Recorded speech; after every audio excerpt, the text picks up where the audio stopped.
I mean, what percentage of the population is not on some anti-anxiety or antidepressant drug?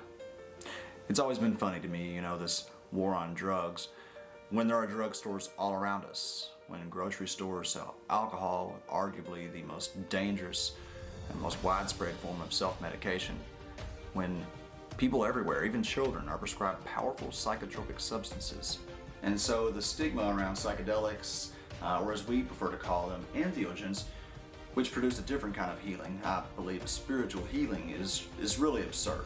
I have indeed legally administered over 3,000 doses of psilocybin mushrooms, many of them to first-time experiencers.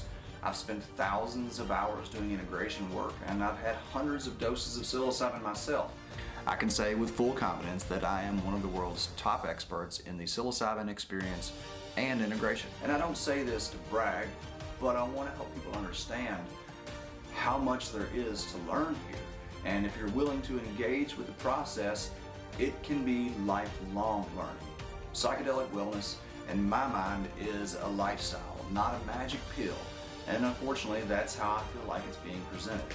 While the science around depression, anxiety, and PTSD has been very helpful in understanding what's going on neurologically and biochemically, what I feel is not being addressed is really the whole person. Even in the psychedelic profession, there tends to be a belief that these compounds will somehow produce a chemical change and that is what will help you overcome depression and anxiety, and that's just not true. That's part of the equation, no doubt, but the other part is what you do from there. You have to make changes in the information you consume, changes in the way you talk about yourself and the world around you, sometimes even the people and environment you're surrounded by. I don't believe that humans are just chemical machines. I believe that we are complex, spiritual, and emotional beings. So what we do at More Than Integration is very different from traditional therapy.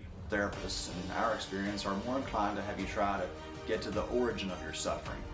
And that's just not where we're working from. Our clients focus on what's happening right now, because that's all we have ultimately, this eternal moment. And if we can't find happiness now, well, then we're not going to find happiness in the future, are we? And I understand that this is a very psychedelic concept, but that's my specialty, and that's what I want to share with the world. The suffering that I've undergone through oftentimes suicidal depression and the decades of recovery through entheogens and other practices is exactly what helps me be most effective with my clients on what I believe is a journey towards wholeness. We are spiritual beings and we are on a journey, and you don't get there overnight. Entheogens will not be a silver bullet. They are incredible and sacred tools to catalyze change, and that's what myself and my team are here for, to help provide the support, accountability, and methods that will help our clients get back to who they really are, to rediscover themselves as the amazing individuals with unique gifts and talents that they can share with the world. Sacred mushrooms gave me my life back. The thousands and thousands of hours that I've spent working with them were not just for me. I want to share what I've gained with as many people as possible and as authentically as possible. And at More Than Integration, what we want to do is build a global community based around those values.